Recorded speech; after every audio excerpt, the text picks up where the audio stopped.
pregunta clásica que yo hago, porque tiene mucho sentido para mí, es primero un poco la concepción de qué es en este caso para ti la filosofía, quién es y qué es un filósofo. Bueno, yo pienso que un filósofo es uno que siempre se pregunta por qué, y con la última respuesta que tiene no tiene. Es un radical, un ambivalence. Entonces, son muy pocos capaces de hacerlo porque la verdad o lo que nos parece verdad nos satisface normalmente, ¿no? Puesto que sirve para sobrevivir. Entonces, a la primera cosa en la cual nos podemos agarrar, nos agarramos.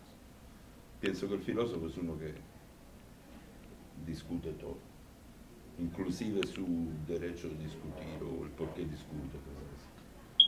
Pienso que esto lo es. Y obviamente, no, creo que es cierto, porque esto en realidad se podría decir de cualquier persona comprometida con el conocer. Pero, por ejemplo, las ciencias tienen un método determinado y seguro ya elaborado, y la filosofía no, tiene muchos. Entonces, de alguna manera, el filósofo es uno que tiene también que discutir el método, y no cualquiera puede. Por esto, de alguna manera, somos menos que los científicos. No digo en números absolutos, esto no lo sé, pero ellos tienen la suerte de tener un método que les permite, un método heurístico, y nosotros no. A menos que no escojamos uno, y también escogerlo es parte. Pues también escogerlo. ¿Por qué escoges un método? Tienes que preguntarte por qué. Por ende, en efecto, sí, de lo que acabo de decir, yo creo que el filósofo es también obligado a ser psicólogo, en la medida en que se quiera conocer a sí mismo.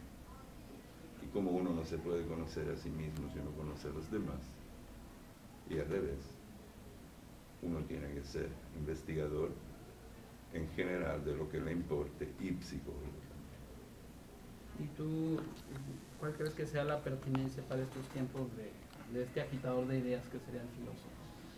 Yo pienso que en todos tiempos es pertinente porque toda sociedad necesita de creencias. El filósofo es el que se mete con las creencias y a veces en primer lugar las discute, las transforma si es posible en ideas. Obviamente me estoy refiriendo al lenguaje que usaste, que es no ideas y creencias. Y si no es posible, deshacerlas como tales. Entonces, en realidad, ahora cuando decimos filósofo, yo veo que desde en conjunto con la modernidad, el árbol de la filosofía ha ido perdiendo ramas, o más bien, es como si ciertas ramas, al ser cortadas, se hubieran desarrollado fuera de su sombra. Y me refiero obviamente a todas las ciencias parciales que han nacido del tronco de la filosofía. Entonces decir filósofo ahora ya es difícil. ¿Filósofo de qué? ¿De qué escuela? Relativamente a qué postura. Pero yo creo que todos tenemos algo en común, que es esta inquietud por la verdad. Jean-Pierre, tú eres un filósofo, un maestro popular, seguido, admirado. A veces. ¿Tú qué? Sí, A veces pero seguido. tienes una personalidad que atrae en ese sentido. ¿Cómo lo sabes? Lo veo, lo escucho. En este sentido, ¿cómo te sientes con eso? Muy bien. ¿No es un peligro esta admiración? Sí, claro. Obvio. Mira, la primera cosa que intento hacer siempre cuando me tratan así es bajarme los humos porque yo me conozco y sé que no merezco tanto. Entonces no quisiera provocar una disgracia entre lo que se cree de mí y lo que creo yo. Sería muy antipático porque vivir en la mentira es fácil hasta que no te descubren. Y sobre todo a mí, no sé, como que no me daría satisfacción. Me haría sentir inseguro. Y esto no es algo que yo quiero. Pero obviamente es una gran satisfacción. Porque yo he admirado a mi vez y sé que la admiración. No solo llena la vida del admirado, sino del admirador. En realidad nosotros, si no podemos admirar o querer, estamos muy mal. Pienso que es peor no ser, es peor no amar que no ser amado, no sé, pero de veras ahí estás ciego. Y es mejor ser amado que ser odiado. ¿Sabes? Temo que a mí nunca nadie me haya odiado. Y esto quiere decir como que Dios no me dio la oportunidad de ser verdaderamente importante. Si eres importante, no solo te aman, también te odian. Por importante entiendo uno que deja huella, que toma la vida en serio. Entonces, no sé, me imagino que sí. Mejor temido, ¿no? Decía Maquiavelo. Más seguro. Temido y respetado. Cierto, sí es posible. ¿Cómo llegas tú? ¿Alguna vez lo contaste en alguna charla? La filosofía. ¿Cómo llegaste a esto de la filosofía? Por el encanto, por el fascino, el fascinum de un maestro de filosofía, de la preparatoria, que vivía muy bien, tenía una buena vida. ¿Sabes qué tenía? Todos los adultos que yo había encontrado me daban la impresión, ¿cómo te puedo decir? O de gente que estaba obligada a hacer lo que hacía, que por ende no lo podía amar. Se trataba de trabajos de los que no te expresan plenamente. O de... Quisiera ser preciso y recordarme cuál. Yo tenía mucha desconfianza hacia los adultos durante toda mi infancia y mis mocedades. Hasta que no conocía a él. Era uno tranquilo, sereno, que no trabajaba demasiado, y esto a mí me encantó. Trabajaba las mañanas 5 veces por semana y luego tenía todas las tardes libres para pasársela en su casa con jardín y biblioteca. Y a mí me pareció encantador la vida que hacía y las cosas de las cuales hablaba. Yo a los adultos siempre los había escuchado hablar o de trivialidades o cuando decían cosas importantes me corrían. No tienes que escuchar. En cambio, este hombre hablaba de cosas importantes, evidentemente no íntimas, como si fuera normal. Como, mira, los otros hablaban de precios y él hablaba de Dios. Y a mí me parecía una diferencia de calidad humana muy grande. Además tenía del encanto, esa cosa típica de las personas encantadoras, una especie de... Era centrado en sí mismo. Se veía que cuando te contestaba de verdad, pero desde su periferia. No lo penetrabas. Además no tenía familia.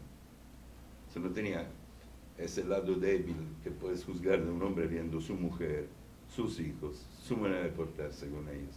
Tenía una especie de vida privada en la cual podías entrar y salir, pero sin ser demasiado importante para él. Esto me gustó mucho, porque nos daba la medida de qué quiere decir ser alumno, que no es ser amigo, ser hijo, ser la esperanza de uno, es una categoría del comportamiento humano que tiene su redondez perfecta. Tú sabes hasta dónde tienes que llegar y dónde no tienes que llegar como un alumno. Y además te da la simpatía de ver un camino virgen libre enfrente, en el cual puedes influir más o menos bien. Entonces, yo no entré en la filosofía propiamente, entré en la imitación de un filósofo que quería ser. Y esta es una cosa que siempre me ha acompañado durante toda mi vida. Yo me tuve que enfrentar en el momento en que tienes que escoger el camino de adulto, con dos sentimientos diferentes. Uno eran los deseos de la infancia, que están todos ligados al mar o a la lejanía, porque crecí en una ciudad de mar. Y otros con la verdadera profesión que harás cuando seas adulto. Y a mí me parecía que yo nunca hubiera sido verdaderamente adulto, porque me daba un miedo tremendo. El mundo de los negocios en el cual vivía mi padre, los altibajos de esto, las rudezas del trabajo humano, donde a veces te chingan, ¿no? Y este mundo, el mundo de los estudios, me pareció al mismo tiempo aventuroso y profundo, pero perfecto para mis ganas de aislamiento, porque yo no era un tipo de muchas amistades. Y fíjate, metafóricamente fue mi manera de emprender la aventura de marino que quería yo de niño. A fuerza de ver marinos, yo solo veía mar. Además yo vivía frente al mar. Era una provocación constante, veía barcos. Y pensaba, bueno, esta gente conoce el mundo. Luego creo que la filosofía me lo hizo conocer. Un mundo en transparencia, detrás del mundo. Y esto, creo que volvería a ser lo mismo. Luego entras a la universidad, Sí. haces tus estudios, tu Sí. doctorado, Sí. trabajas a Bataille. ¿Por qué? Sí, ¿Por trabajé. qué Bataille? ¿Sabes por qué? Porque hablaba de erotismo.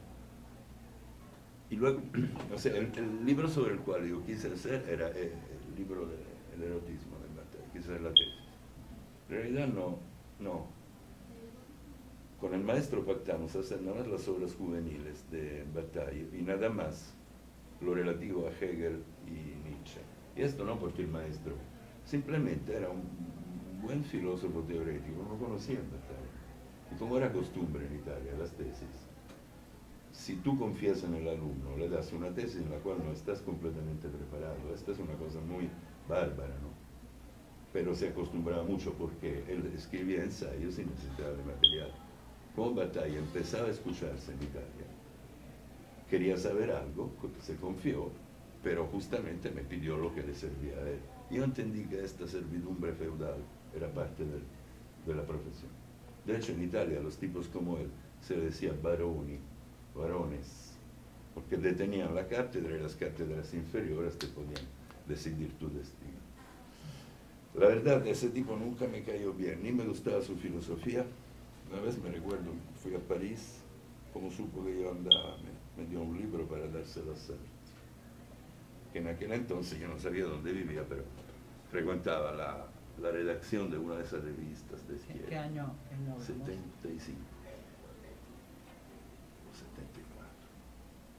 74. No, antes de hacer el militar, habrá sido 71, 72, en el verano. Y sí, 75 no, porque murió, ¿verdad? Y acompañaba ese libro, que era un estudio sobre Heráclito. Dime que le importaba Sartre, nada más para... En italiano, además, si Sartre no leía italiano. Lo acompañó con una carta, yo la abrí, está redactada en un francés con las patas. Por eso menos me cayó bien el tipo que pretendía darse de filósofo internacional. Pero era honesto en su, ¿cómo te puedo decir? Sí leyó toda la tesis, cosa que yo no hubiera hecho de un aburrimiento tremendo. De otra parte, las tesis son así, ¿qué quieres hacer? Debes explicar algo. No es presente no escribir para gusto. Sí, entonces escogí Bataille porque estaba muy enamorado de una muchacha. Y creo que con ella descubrí la vida sexual. Así de franco. Para que digan que la filosofía sirve para algo finalmente. Sirvió también para mandarme hacia filosofía política, porque en la misma relación de pareja, a cierto punto terminado el Eros, empezó el Kratos, empezamos a pelear por razones de poder. Entonces, en esos días de peleas feroces, yo leí la fenomenología del espíritu y caí sobre la dialéctica siervo-patrón. Y ahí me pareció una de las más geniales explicaciones del porqué de los males humanos. Y claro que con ella divorciamos. Pero le debo dos orientaciones profesionales. Una hacia Eros, la otra hacia Kratos, que creo son los dos. Una vez un amigo muy profundo me dijo, a los hombres hay que dividirlos en dos grupos, los tipos que andan por el poder y los tipos que andan por el amor. Y no me dijo, me dijo, busca estudiarte, mira a qué grupo perteneces. Yo creo que supe cuál. Y entre amor y poder, la estética, el arte. No había pensado. ¿Cómo caí en esto? Yo siempre había frecuentado libros de pintura. Mira, no me podía quejar de la preparación que me habían dado en la preparatoria. Liceo clásico, que ahí son 5 años. A regañadientes tuve que estudiar literatura latina, griega, italiana e inglesa, pero solo de eso. No teníamos ni la francesa, ni la alemana, ni la rusa. Los cursos de historia del arte nos lo daba un pobre diablo, verdaderamente un pobre diablo, un incapaz. Toca, ¿no? Entonces yo salí de 3 años de historia del arte, a pesar de vivir en Roma, ignorante como una calabaza. Me desperté de esto saliendo de la prepa y durante la universidad y me di a coleccionar obras de arte, sobre el arte baratas, a ir a todos los museos a los cuales podía, porque me gustaba, sobre todo porque pensaba esto, ¿no? Si yo pretendía ser filósofo, tenía que darme una preparación humanista integral, es decir, saber de pintura, arquitectura, escultura, música, y no me costaba porque me divertía. Lo bueno que me dio ese señor fue hacerme entender que eso verdaderamente me gustaba. Que yo hacía deporte nada más para hacer deporte, no porque me apasionara. Y que lo verdaderamente me apasionaba era ir a mi cuarto, donde fuera, y leer un libro. Eso sí me gustaba. Entonces, tuve una suerte tremenda, no me puedo quejar. En realidad la vida me dijo que podía hacer. Es más, yo creo que hubiera hecho lo mismo aún si hubiera escogido otro trabajo, si mi familia no me hubiese podido mantener a los estudios tantos años. En el periodo en que te formaste fue un periodo particularmente complicado en Italia, ¿no? Digamos, la salida de Mussolini, hay consecuencias, ¿no?, culturales de ese régimen fascista. En tu experiencia, ¿cómo comparas aquel ambiente en el que tú vivías con este ambiente en el que llegaste después y en el que estás viviendo aquí en México? Te puedo decir, era un pequeño mundo tradicionalista, pero alguien había abierto una puerta de las ventanas y empezaba a entrar aire nuevo. ¿En qué sentido te digo tradicionalista?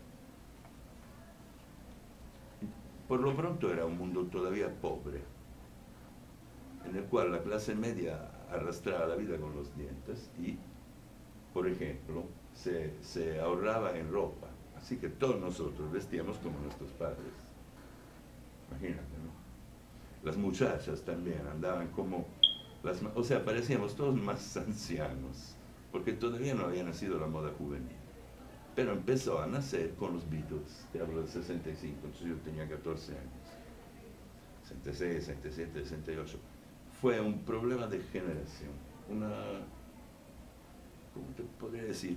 Un parteaguas generacional. Hasta aquí llegaron ustedes, de aquí en adelante nosotros. El mundo cambió rápidamente.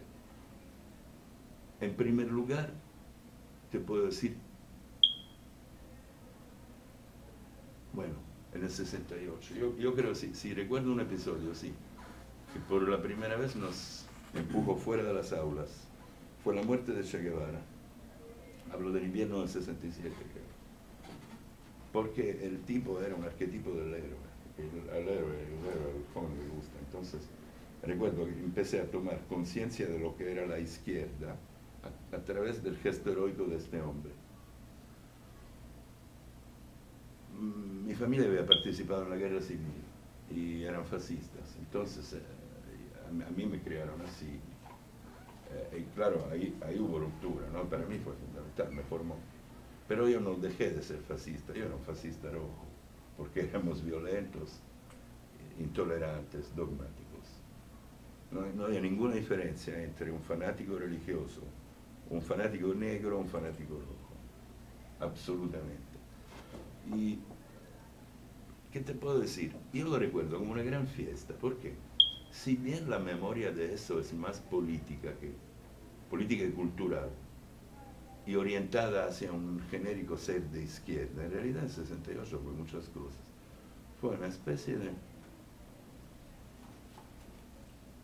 carnaval, con inversión total de los papeles. Yo recuerdo filósofos autorables, serios, Guido de Ruggiero, que se sabía a memoria partes enteras, bueno, no partes enteras, se sabía y citaba en griego los fragmentos de Heráclito, y había pasado no sé cuántos años en la cárcel fascista.